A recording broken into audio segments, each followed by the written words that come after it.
A questão racial brasileira na perspectiva do pensamento antirracista é foco da série Coleção Antirracista, que será lançada na próxima terça-feira aqui em São Paulo. Para falar sobre esse trabalho, nós conversamos agora com Val Gomes, que é curadora e diretora dessa série. Muito bom dia, Val. Seja bem-vinda aqui ao Jornal Brasil Atual. Tudo bem com você? Bom dia, obrigado pelo convite, bom dia a todos os ouvintes, é um prazer falar com vocês. Prazer é nosso também. Val, essa coleção é formada por oito episódios, não é isso? E eu gostaria que você começasse Isso. falando sobre a escolha desse formato e os temas que são abordados nesses vídeos. Eu escolhi esse formato de 10 minutos, que é um formato que é um tempo curto, mas que dá para que a gente faz um arco histórico do passado até o presente, porque eu percebi assim, que tem vários materiais na internet que tratam do tema, mas são materiais longos, você não tem um material curto que faça um arco histórico que tenha consistência. Então, e também assim, tem um trabalho, já tive um trabalho com formação de professores, e eu sei que professores, eles têm, dependendo do tipo de contrato, eles têm 1 hora de estudo por semana. E muitas vezes é nessa 1 hora que é definido os temas que vão trabalhar e etc. Então, eu pensei num público jovem e pensei nos professores para trazer esse tema em 10 minutos, né?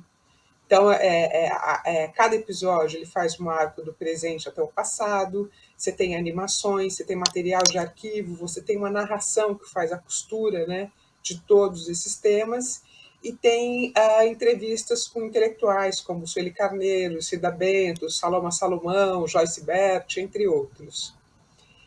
E os temas que eu escolhi para essa coleção são temas que são essenciais para entender a questão racial no Brasil, né? Então a gente começa com o primeiro episódio, que é o mito da democracia racial, né? Que foi um mito veiculado por propaganda do governo e tal, e muitos brasileiros acreditam nisso até hoje, e no estrangeiro também, de que nós somos um país com harmonia racial. Éramos, né, um país com harmonia racial.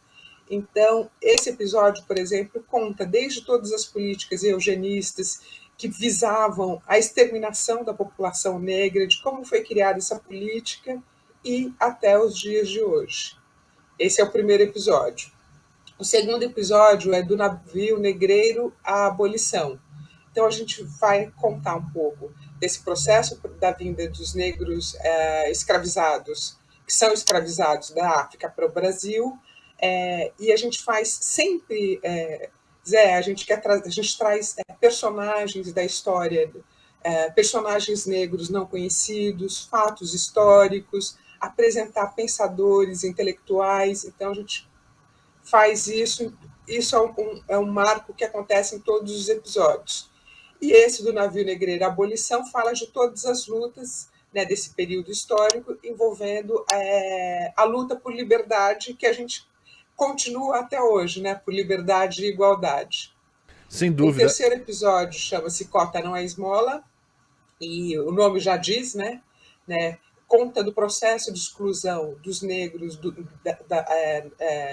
processo de exclusão ligado ao âmbito escolar, né, que em 1850, quando você cria uma escola que é para todos, os negros são proibidos de estudarem, e fala dessa longa saga até a gente conseguir as cotas raciais em 2012 e o que tem provocado, né, as cotas, o que provocou naquele período, e quando começou a se discutir as cotas no Brasil, que hoje a gente pode dizer que é uma unanimidade as pessoas entenderem a necessidade de cotas raciais nas universidades e que elas são importantes, e a mudança social que ela provocou, não só na trajetória de pessoas negras, mas no perfil dos estudantes das universidades, das pesquisas e etc. Hoje, me parece que a gente tem uma visão melhor nesse sentido, mas não foi assim, se a gente comparar com 2006, etc.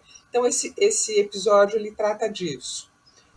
O outro episódio, próximo, que é o quarto, que chama Raça, Trabalho e Direitos, é um episódio que vai falar exatamente disso, né, do processo de trabalho das pessoas negras, e faz também um marco histórico do passado para cá, né, desde quando se tem a abolição e que as pessoas negras são relegadas à exclusão, e todo o processo de lutas no Brasil inteiro, pedindo igualdade nas relações de trabalho, e vem até agora, porque o nosso desmonte da questão trabalhista, ela se consolida também. Assim, a gente teve conquistas para todos os trabalhadores ao longo da história, mas a partir do golpe de 2016, você tem a reforma trabalhista, você tem a reforma previdenciária, você tem esse fenômeno da uberização, que parece que foi vendido como autonomia dos trabalhadores, etc., mas que, na verdade, só precarizou.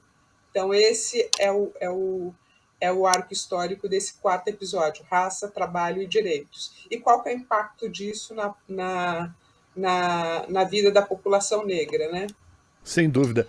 O Aí que o você, episódio chama urbanização só para a como gente poder... apartheid Val, deixa eu te interromper, Val. e... Só para a gente poder... Val, você consegue me ouvir? Sim, Sim. sim, Deixa eu fazer alguns questionamentos para você, Val, que senão a gente vai claro. acabar o nosso tempo da entrevista, a gente não vai conseguir falar sobre tudo. Eu só queria verificar. Então temos ainda a questão da urbanização como apartheid, né, que é um dos temas também colocado, mulheres negras, racismo estrutural, branquitude versus antirracismo. Todos esses episódios, Val, eles vão estar disponíveis de que forma? Como é que as pessoas podem ter acesso a esse material? Ele vai estar disponível na internet? Como é que vai funcionar a distribuição Então, desses episódios? a gente tem um lançamento previsto para o dia 29, né, no Espaço Unibanco, e ele vai estar disponível na SPCine Play, que é um play gratuito, e no Cutini TV a partir do dia 5 de dezembro.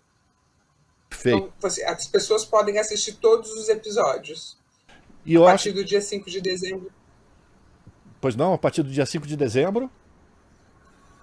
nesses plays.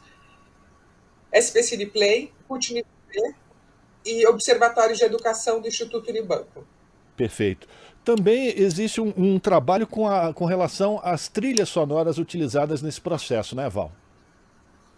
Sim, sim. A trilha, porque você sabe que a trilha ela é muito importante porque ela dá roupagem para o audiovisual, né? Que é áudio e visual.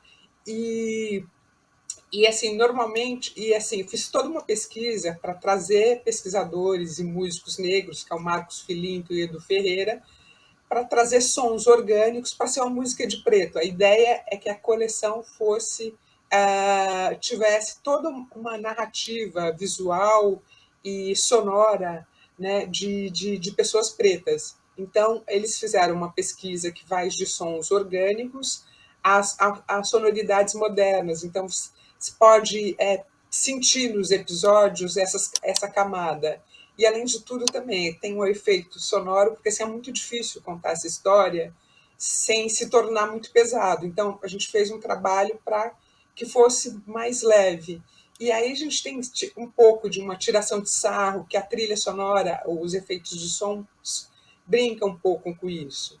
E além disso, assim, a gente vai estar lançando o álbum da trilha sonora e os samples das trilhas. A gente fez um banco de samples, que a ideia é que as pessoas jovens possam baixar e fazer seus próprios beats a partir da nossa trilha, que eu considero assim incrível o trabalho deles. Sem dúvida, a apropriação desse trabalho é fantástica, né?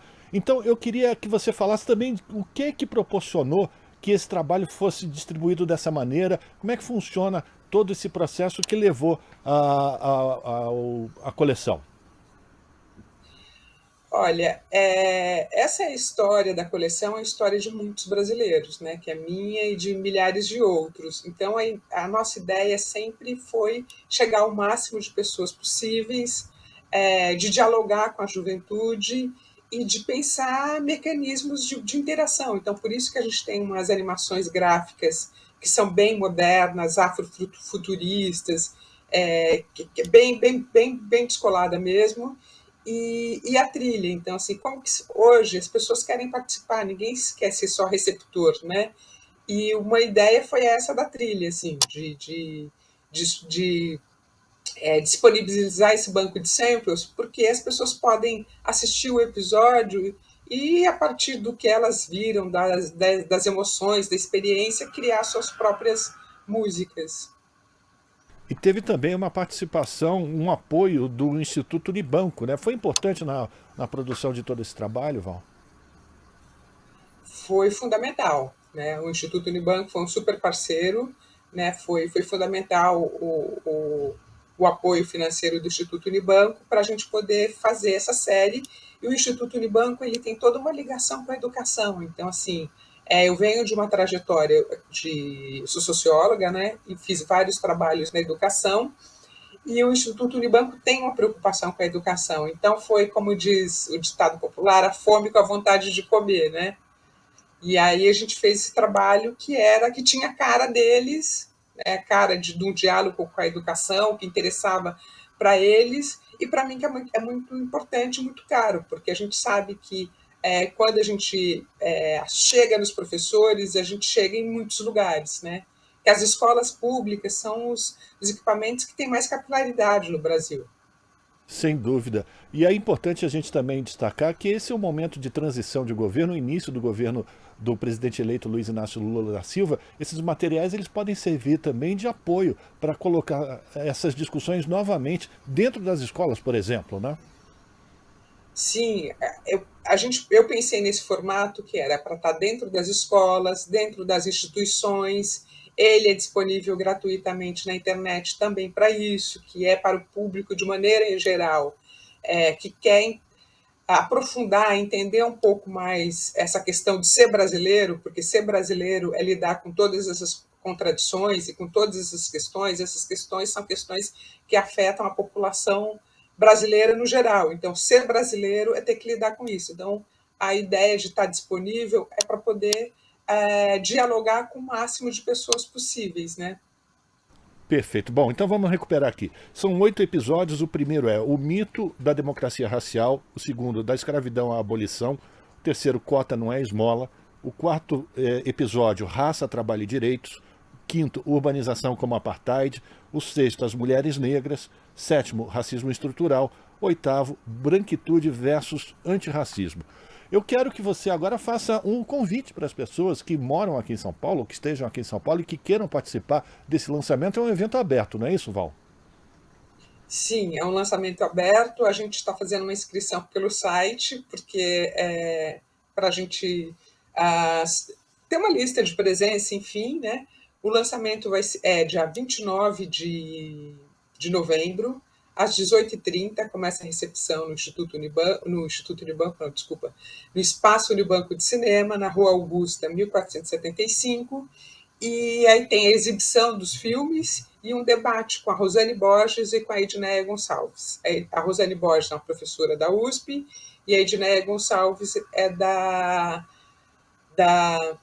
meu Deus do céu, Aqui, da uma ONG aqui em São Paulo, que é ligada à juventude. A ação educativa. Exatamente, às 8 da noite. E para confirmar a presença, o e-mail é coleçãoantirracista@gmail.com. E também estará disponível a partir do dia 5/12 no SPCine Play, no Cutni TV e no Observatório de Educação do Instituto Unibanco. E esse debate ele terá transmissão também pela internet para as pessoas que estão fora aqui da cidade de São Paulo, do estado de São Paulo? No dia 29, não. Infelizmente, não. Perfeito. Só vai poder ter acesso aos episódios a partir do 5/12. Perfeito. Bom, quero agradecer aqui a participação da Val, que é a organizadora, produtora, enfim, idealizadora dessa coleção, que está sendo lançada, então, na próxima terça-feira, no Espaço Itaú Cinema, na Rua Augusta.